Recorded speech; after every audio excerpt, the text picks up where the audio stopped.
A Segunda Guerra Mundial foi o conflito mais tenso da história e foi capaz de colocar o mundo inteiro na pancadaria e destruiu praticamente todas as principais potências econômicas do século XX. Desestruturou o mundo todo, arrasando em termos demográficos e físicos os jogadores de ambos os lados. Foram milhões de mortos e feridos. O pior lado do ser humano havia se devassado durante 6 anos. Bom, tamanha destruição demanda uma reconstrução. Não é como se o mundo simplesmente fosse manter os mesmos alicerces de antes, né?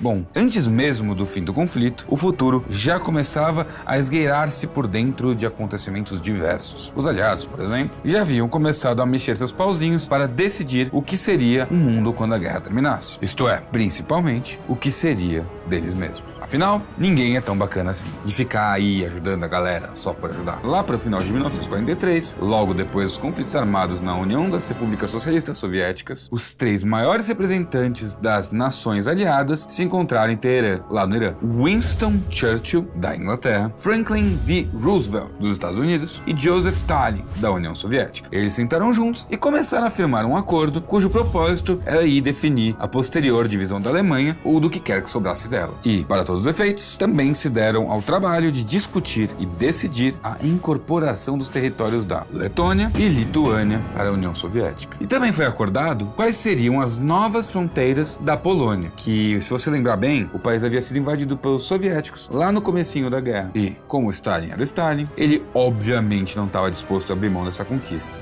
Também foi no Teherã que essa galerinha aí começou a discutir estratégias para invadir a Alemanha e derrubar o governo hitlerista. Ou seja, foi ali que o dia D foi determinado e o avanço soviético pelo leste, sentido Berlim, começou a ser pensado. Depois dessa, ainda rolaram aí, pelo menos, outras 2 grandes conferências importantes antes do final da Segunda Guerra Mundial. Porque, afinal de contas, ela só terminou mesmo com a rendição do Hirohito, algum tempo depois da queda de Hitler. Enfim, uma delas foi na cidade de Yalta, na União Soviética. Esta se deu em fevereiro de 1945. A outra, que é bem famosa, se deu em Potsdam, na Alemanha, entre julho e agosto do mesmo ano. Na Conferência de Yalta, o principal tópico de discussão foi a criação de uma nova organização mundial com o objetivo de substituir a antiga Liga das Nações, que até então era a responsável pela manutenção da paz e que, bom, claramente não tinha conseguido manter muito bem essa função. Alguns meses depois, lá para outubro, nasce uma nova ordem mundial, conhecida como a Organização das Nações Unidas, ou, para os mais chegados, a ONU. Foi lá também o momento em que a União das Repúblicas Socialistas Soviéticas resolveu entrar no pau com o Japão, lá no Oriente. Uma vingancinha básica, né? Afinal de contas, rolava certo recalque por causa do cacete que o Império Russo tinha tomado do Império Japonês há um tempão atrás. Aliás, só pra constar, na real, Stalin havia declarado guerra aos japoneses um dia depois da bomba atômica cair em Nagasaki. Sem contar que logo em seguida surrupiou a Manchúria, que tinha sido surrupiada anteriormente da China, o norte da China e o norte da Coreia. Sim, a treta de ter 2 Coreias hoje em dia, uma do Sul e uma do Norte, tem muito a ver com isso. Mas também não é só por causa disso. Além disso tudo, foi também em Yalta que os aliados reconheceram o controle soviético sobre diversos territórios da Europa Oriental. No final das contas, a composição da União das Repúblicas Socialistas Soviéticas ficou Rússia, Ucrânia, Bielorrússia, Transcaucásia, Estônia, Lituânia, Letônia, Moldávia, Geórgia, Armênia, Azerbaijão, Cazaquistão,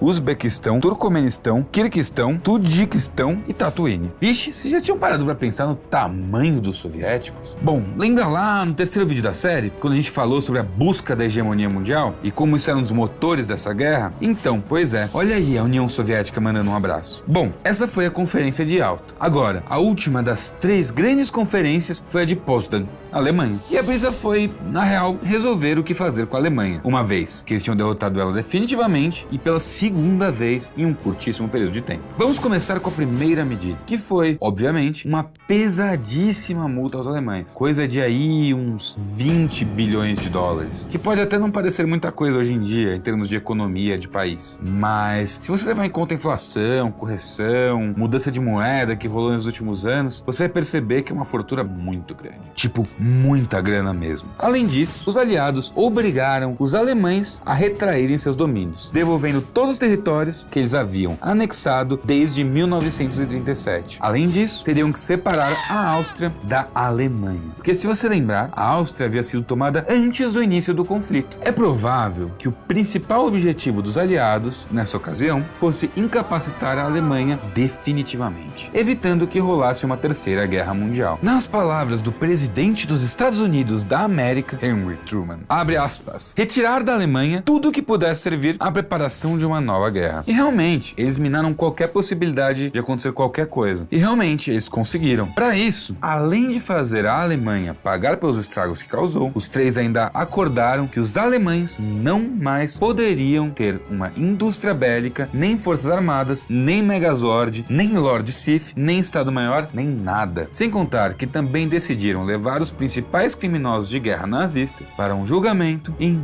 Nuremberg e forçaram a volta de todos os alemães que estavam fora da Alemanha. Mas o golpe fatal foi que eles dividiram o país em quatro zonas de ocupação atribuídas a membros-chefe dos aliados na Segunda Guerra Mundial. Um quarto para os norte-americanos, um quarto para a França, um quarto para a Inglaterra e outro para a União Soviética. Eles literalmente desmembraram a Alemanha. Pois é, tenso. No final das contas, as três primeiras zonas acabaram dando origem à República Federal da Alemanha, a famosa Alemanha Ocidental. Enquanto isso, a União Soviética se transformou na República Democrática Alemã, a também famosa Alemanha Oriental. Agora sim, não restava para a Alemanha nem mesmo unidade política, econômica e geográfica. E até agora estava todo mundo muito amiguinho, mas foi nesse rolê aí que as relações entre as nações aliadas começaram a azedar. Claro, principalmente entre os Estados Unidos e a União Soviética. A guerra ainda não tinha nem terminado e os dois países já estavam começando a se destacar como as grandes novas potências mundiais. E, obviamente, a tensão no ar em Potsdam se devia à disputa por áreas de influência. Mas vamos dar uma pausa aí rapidinho nesse assunto, porque não podemos deixar de falar um pouco sobre como tinha ficado a situação dos outros participantes da guerra na Europa. Aqui entre nós, se meter numa guerra não é um negócio barato. E depois da derrota alemã, a ressaca bateu. Países que eram grandes potências econômicas antes da guerra, como a Inglaterra e a França, se viram endividados até o pescoço. Muitos recursos, tanto físicos quanto humanos, foram queimados no conflito. Seus parques industriais foram destruídos e muita gente morreu. A crise financeira era inevitável.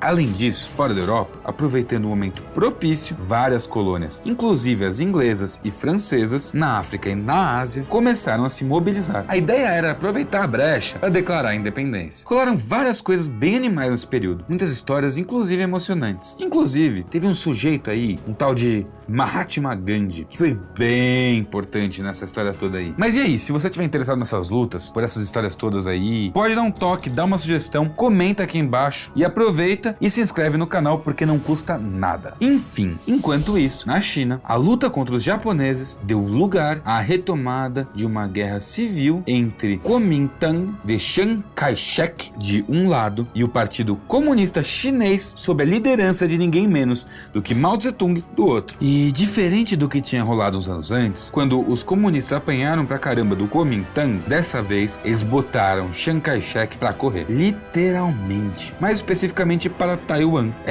Perdeu a linha e tocou o barco. E então, na China continental, foi proclamada em 1949 a República Popular da China, que está aí até hoje sob o comando do Partido Comunista Chinês. E o Japão, depois de aceitar a derrota, ficou numa situação bem parecida com a da Alemanha. Acabou perdendo todos os territórios que havia conquistado na guerra, ficou sem o seu exército e ainda teve que aturar a presença de militares norte-americanos até o ano de 1950. Isso sem contar com as mazelas decorrentes dos bombardeamentos nucleares em Hiroshima e Nagasaki. É bem dureza mesmo. E quem saiu melhor aí dessa história toda foram os norte-americanos, sem dúvida alguma. Como estavam mais longe das principais zonas de conflito, os Estados Unidos sofreram relativamente poucos estragos. Porém, mais importante é que a guerra na Europa havia sido uma mão na roda para a economia norte-americana. Sem contar que a indústria bélica e os empréstimos à Inglaterra deram energia para a Jinkindama que salvou os Estados Unidos daquela pavorosa crise econômica que os havia assolado nos anos 30 e enterrou a crise de 29 e também